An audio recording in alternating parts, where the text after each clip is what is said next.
Chapter 8, Universal Oneness. The highest spiritual emotion which is possible for you or any human to experience comes in those moments of deep exaltation and inspiration in which you have that glorious feeling of being at one with all the universe. When you have that ecstatic feeling of oneness with God and all creation, you have crossed the threshold which divides the world of sensation from the blissful heaven of mind consciousness. You have cast aside the shell of your outer self and become aware of the light which centers you. When you are in that spiritual state, you are attaining the conscious state of divine mind, which all mankind is seeking to attain, whether he is aware of it or not. The consummate state of spiritual exaltation in man is that state of ecstasy where the two interchanging expressions of love are no longer divided. They find unity and cessation from interchange through balanced interchange. When love is one in man, then man is love as God is love. When a genius or cosmic conscious mystic is uplifted to that exalted state, he knows that ecstasy, which is the one unchangeable divine mind emotion. He then becomes one with the Creator, and his creations are enduring, for they are divinely inspired and have God in them. To the extent in which you can be thus exalted in your moments of aloneness with God, you can know that state of ecstasy in which God's mind is yours. Your creations will then be enduring because your thinking is one with God's thinking. All people have great moments of baring their very souls to the urge within them to forever seek that oneness of divine mind which centers their consciousness. When you hear a happy child cry out its love for all the world and everything in it, that is the great moment of response to the soul urge to attain oneness with God. When you hear the whisperings of the forest and the sweet music of warbling birds, the buzzing and droning of bees and insects' wings, and the majestic pounding of surf on great rocks and sandy shores with inner ears attuned to the infinite, you are responding to that urge of your soul to attain your divine state of universal oneness. Deep love of nature as an expression of universal oneness in man, for it is love expressed universally. When man expresses love for other humans, he individualizes them and measures his love out to each one in different measure. But his love for nature is love for one. The voice of nature is God's voice speaking to us his way and in his language. He whose inner ears are attuned to its mighty rhythms know in them only the harmonies of God's love. When Beethoven became one with the mood of the night, he had attained oneness with God's rhythms. He became transcendent because of his exaltation, and he, in turn, inspires you to become transcended and exalted. When a dear friend dies, your deep grief at his passing tells of your oneness of love for him and for the world. Another friend is sorely distressed, and love repeats his distress in you. A plane crashes with many people you have never known, but the agony of your severance from them comes from the fact of your oneness with them. You feel that you have lost something of yourself. These moments of grief and distress are great moments of exaltation, where love is all that is and all else ceases. These are your high moments when you're very close to God and God is very close to you. Many of our students write us that even though they have experienced flashes of cosmic exaltation, they cannot hold that ecstatic condition, neither can they recall it at will. This exalted state, however, cannot be recalled at will, for even when you find such heights, you may soon lose them. Few humans can leave their bodies to become wholly minded for very long periods, but one such hour is worth all the travails of a human life. It matters not whether this cosmic severance from sensation and consciousness lasts but a moment or for days, You will be completely transformed and know a power within you which you had never known before. Countless thousands have forever asked the Buddha and every sage and wise man through the centuries, "How shall I attain? Show me the way," thinking that if they are shown the way, they can attain it by desire alone. To those who ask, I say, yes, the way may be shown, but life must be lived to first manifest that which you desire to attain. As you live life, that which you see must be divided from that which you know. Each moment that you live, you see many things, but in your great moments, these all disappear. You then know but one. If then I show you the way, it can only be by showing you the many things you see and dissolve them into that one thing you know. If we look out upon the vast ocean, we can see countless numbers of waves. That is all we can see, just waves, for that is all there is to see. We can count them into billions. They are of many dimensions and of varying powers of expression and motion. That which your eyes see are many separate waves, but that which you know is that all are but one, each wave extending from every other wave. You see power expressed by these waves, but you know that the power they express is ocean's power and not theirs. Activity ceases. The countless many waves disappear. They withdraw into their source. You can no longer see or count them, for they are the one ocean. They have found unity by losing separateness. They have found identity by losing individuality. As man, the individual, will likewise lose his individuality to find immortal identity. Your body and mine, the body of every other man on earth, are each but one wave of God's mighty ocean. As we look about us, we can see countless millions of seemingly separate separate wave identities. As we think out upon the world, we are aware of billions of other identities which we can see and count and measure. Every one of those bodies is extended from God's one mind ocean to manifest the power which is mind. If it were possible for every living body, which is extended from God's one mind source, to return to that source at the same time, the millions of identities of nature's countless creations would lose their own separate identities and find their unity in the one mind identity whom they manifest.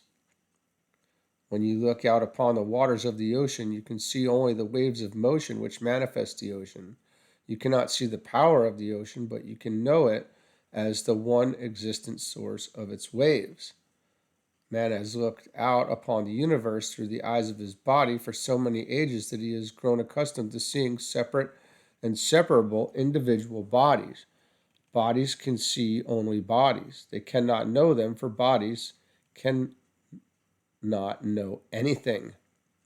They can but electrically sense other bodies. That is the first great difficulty which unfolding man must overcome as he gradually becomes aware that he is not body but mind. His body has done so many things and expressed so much great power for such long ages that he has come to believe that his body is that power.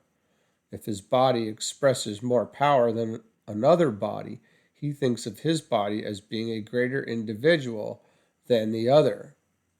Objective and comparative separability is the fixed habit of human sensing, but sensing is not knowing. Humans sense planets and stars in the heavens, millions upon millions of them. Likewise, they sense countless trees and forests, blades of grass and woodland meadows, birds and bees and butterflies of the air and fishes of the seas, and the countless insects and reptiles which impress their separate individualities upon the sensed bodies of man. That objective and comparative separability is very difficult for the unfolding mentality of man to eliminate.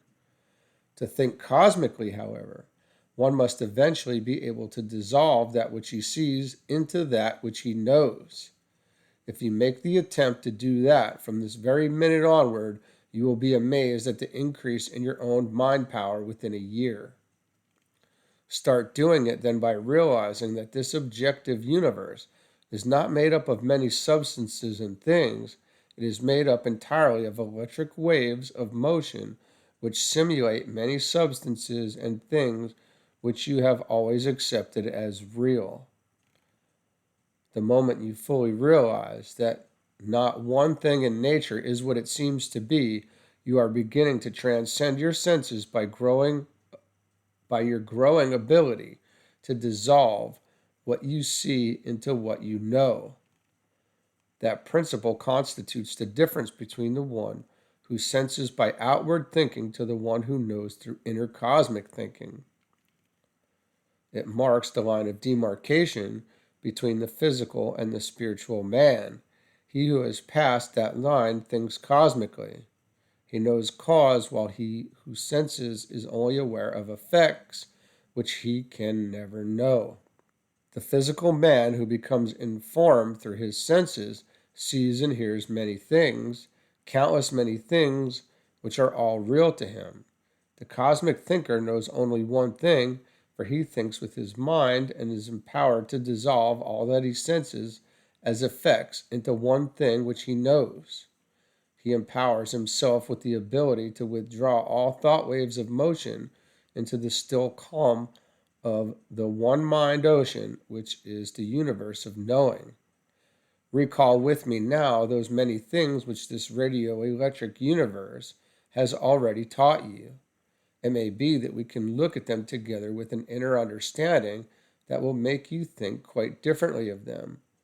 Look upon them as stepping stones which lead you to a greater comprehension. Our senses tell us that there are many waves. We believe that there are many because we can count them.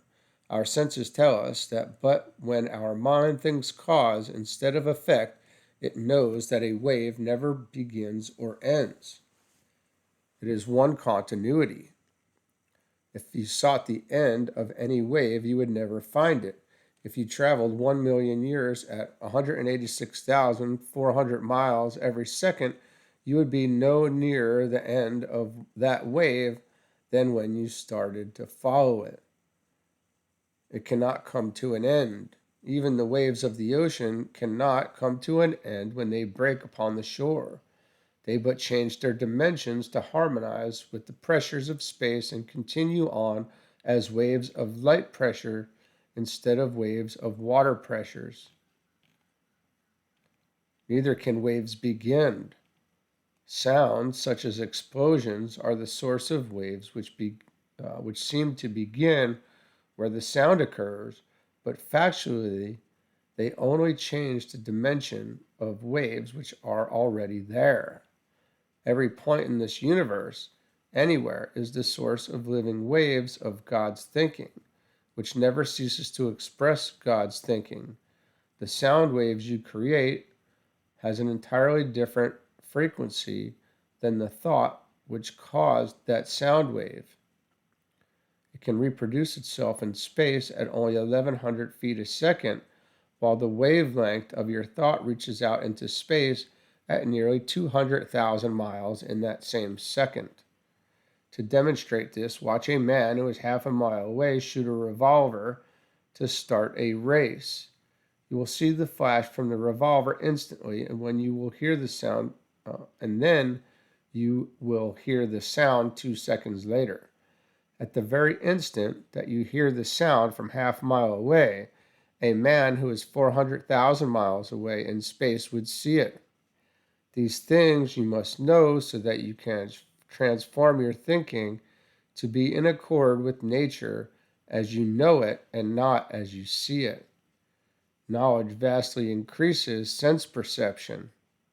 Consider your own body as a focal point in the universe where waves have been changed in their dimensions by compressing them. You look about you and see other bodies like yours. You do not see anything between your body and these other bodies, but the space between each body is brilliantly alive with waves which tie you all together as one body. The whole universe is thus tied together as one pulsing, intercommunicating body. When you walk among men, you are walking through them.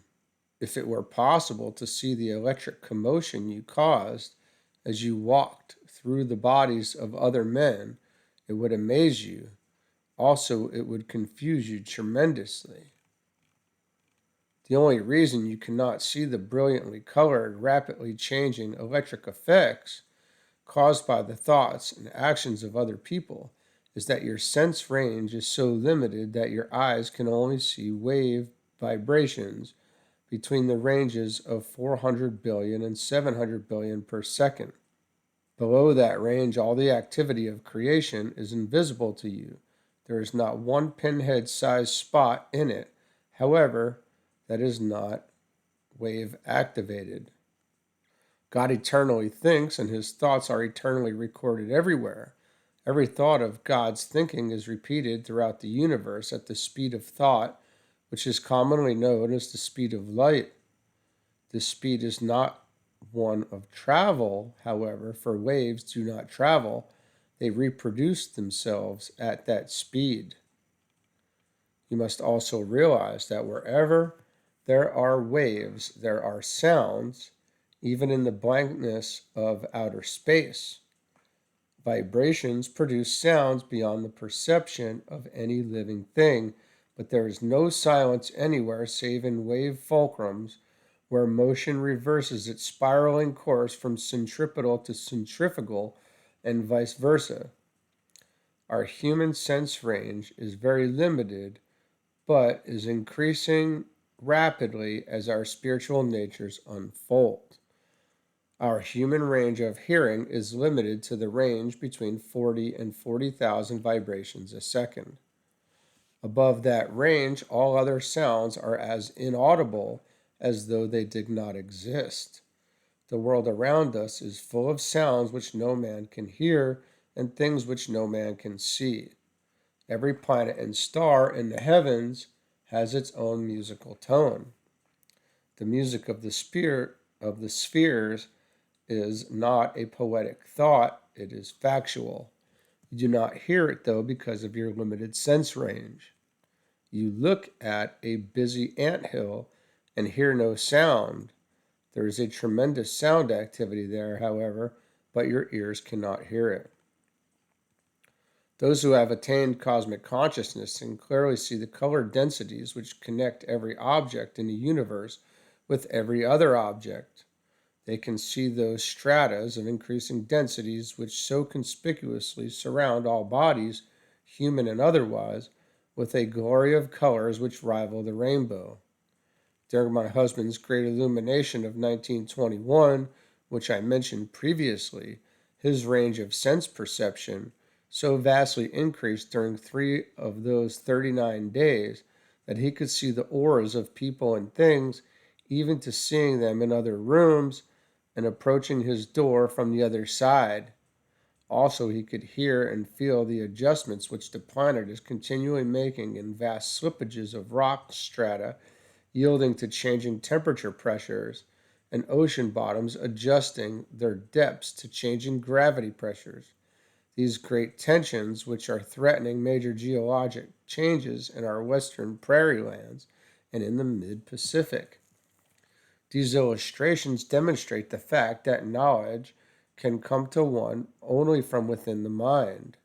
Increasing extrasensory perception will vastly clarify the mysteries of life, however, by making much that was heretofore invisible and inaudible come within the range of vision and hearing. The more you unfold mentally, the greater your range of perception will extend. The time will come when you can transcend your body entirely and sublimate all of its calls by avoiding them. All geniuses have so thoroughly acquired this liberation of body that they can forget it completely and withdraw its divided qualities into the fulcrum from which they were extended. Mental beings do not have to be beings when they desire to escape from being physical. When they attend to the needs of the body for body survival, they can become mind only and live in a mind world when they so desire. The more you can look at nature as one whole and yourself as all of nature, the more you can command what you are to become what you desire to be, the more you can learn to work knowingly with God from moment to moment and talk with Him in His inspired language of light, the more you can transcend your own body and command it to perfection. In order to avoid the temptation and danger of becoming too scientific in telling you of the nature of this universe, a simple word picture of phenomena which is very familiar to you might better affect the trend of your future thinking. Recall that familiar effect which you know as an echo. You call into the valley, hello, and the distant hills call back, hello, hello, hello. That is radar. That is what a ship does when it sends out a beam to echo against another ship. If there is no ship there, no echo will return. Likewise, you may call your hello across the prairies and you will not hear a responsive echo. Now, why is that? The reason is that the sound waves which you projected into space continue to expand without interference. The rising cliffs interfered with the expansion and forced them to contract instead of expand. Their their condensation brought them back to the dimensions of the waves you projected. The hills then projected them to you, and you could hear them, for they again condensed as they re-echoed against you. Give thought to this effect more deeply. Was it not your own voice that came back to you from the hills? Did you not, therefore, extend your body to the hills? The waves that you extended from your body are as much your body as the waves which are confined in it. Can you say, therefore, that you occupy a fixed position in the universe? You have already projected your body and your thoughts to the hills. They did not stop there. They reached our moon in about 1 second, our sun within 10 minutes, and if people on any planet of Sirius could condense your voice, they could hear it in about 9 years. If you fully realize this fact, can you not fully comprehend that you are and all creating bodies are universal? Applying this principle to radio, consider that you are listening to a voice projected to you from Japan. It has been radioed to you from there. Other people also hear it in other countries. You and those others are now the hills against which the hello from Japan is echoing. The man in Japan is the radar station which has broadcast a beam. You and those others are the ships which his radar has picked up. If you fully comprehend this principle, you are ready to apply it universally when I tell you that everybody in the universe is a broadcasting station and a receiving station for every happening which takes place in this whole universe. Likewise, everybody is an antenna which picks up every thought wave of the universe. You are in all things, and they are in you. The power which generates waves for you to broadcast is the universal energy of mind desire.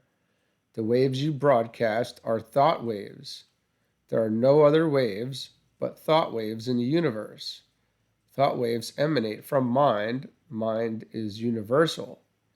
Thoughts are universal. Every thought of mind is in all mind, not in just a part of it.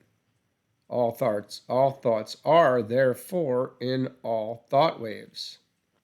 Your limited range of perception has led you to believe that your body ends at your skin. Your unlimited cosmic range of knowing tells you that your body extends to the farthest reaches of space. Your body is but a thought wave record of your thinking. Therefore, your thoughts and all other thoughts are one. They are universal, even as you are universal. There are not two separate and separable units in all creation. Everything that is of everything else that is. Well, friends, I'll say that's something to certainly ponder on for the day. We'll pick back up again soon.